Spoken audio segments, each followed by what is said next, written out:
Di hari yang berbahagia ini, aduh berbahagia ya. Kali ini saya mau berbagi tips bagi teman-teman yang masih ragu dan masih maju mundur berpikir untuk memulai jualan makanan. Oke, sebelumnya aku mau kasih tahu apa yang mau saya bicarakan ini nggak usah terlalu dianggap serius ya Mak, Budi, Pak D, Mas, Mbak. Soalnya aku eh, menceritakan ini berdasarkan pengalaman pribadi saya. Mungkin agak panjang, cocok untuk didengar yang ingin mau belajar jualan makanan terutama. Beberapa poin ada juga yang mau saya ambil dari buku dan materi yang saya pelajari. Namanya pengalaman, sifatnya sangat subjektif ya. Bisa beda, bisa sama. Ya intinya tiap orang beda-beda mengartikannya. Sekali lagi, saya bukan mengajarin atau menggurui, tapi lagi sharing-sharing pengalaman saja. Oke, lanjut. Kenapa harus jualan? Karena kita butuh uang kan? Dan salah satu cara tercepat untuk mendapatkan uang adalah dengan cara berjualan. Nggak percaya? Oke. Kalau kerja, nunggu gajian akhir bulan. Investasi, nunggu profit sharing. Mau bisnis, nunggu dividen dulu. Mau project, nunggu project selesai. Nah, sekarang kita bahas langkah awal untuk memulai jualan makanan. Poin pertama, niat karena Allah. Penting ini ya Mbak, Mas, Budi, Pak D. Biar kita selalu ingat ada nilai ibadah dalam aktivitas jualan kita. Jadi ketika kita tergoda untuk curang, mengurangi timbangan misalnya, kita istighfar, ingat niat kita apa, ibadah biar Allah yang meridhoi. Atau bisa juga dengan misalnya harga 1000-an, ada orang membeli 10.000, kita kasih bonus 1. Nah itu juga bagian dari sedekah. Berikutnya yaitu mental. Ini juga penting banget. Jangan sampai kita alergi jualan terus cari pembenaran.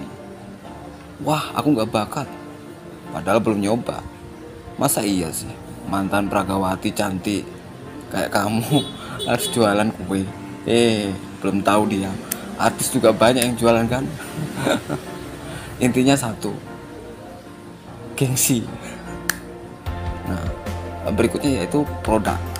Kalau mau jualan makanan, pastikan produk yang akan kita jual itu sudah layak edar, clear.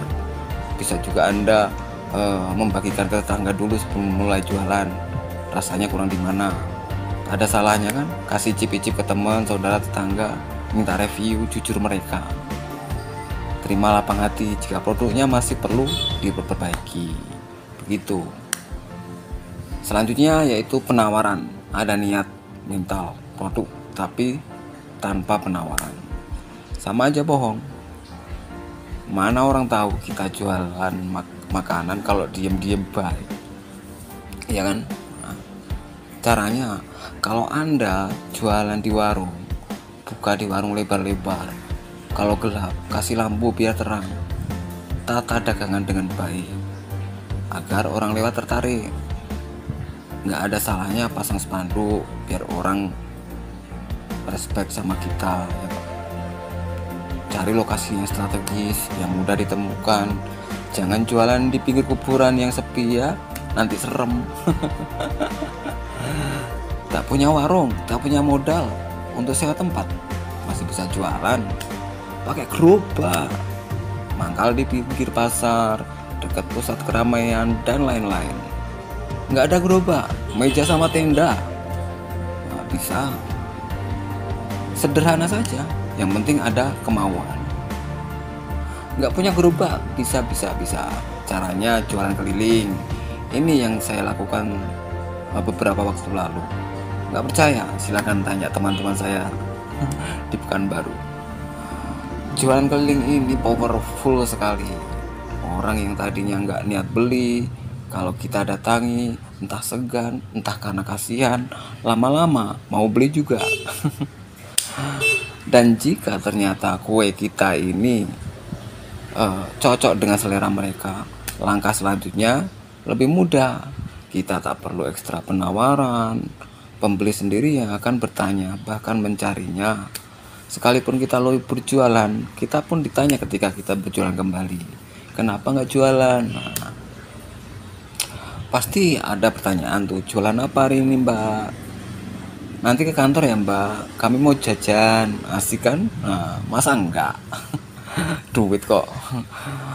Nggak punya waktu jualan keliling, masih bisa jualan online. Nah, entah GrabFood, GoFood, atau di marketplace.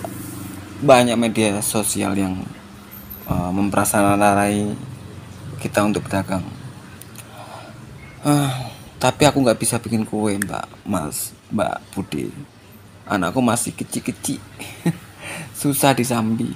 Gampang jualin produk punya orang lain, misalnya jadi reseller atau madu misalnya, atau eh, kue-kue atau baju-baju.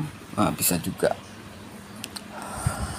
Nggak punya modal ya lebih cantik aja lah.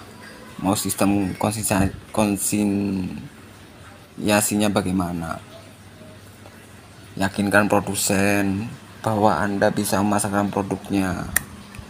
Oh ya, hal penting lainnya adalah terbuka sama masukan, kritik, bahkan nyinyiran. Semua kita jadikan amunisi untuk memperbaiki mutu jualan. Nggak perlu baper, nggak perlu kesal, biasa aja ngadepin saingan. Hadapi dengan jiwa besar, nggak perlu menjatuhkan dagangan orang lain. Lakukan inovasi terus saja agar pembeli nggak bosan. Fokus sama usaha sendiri.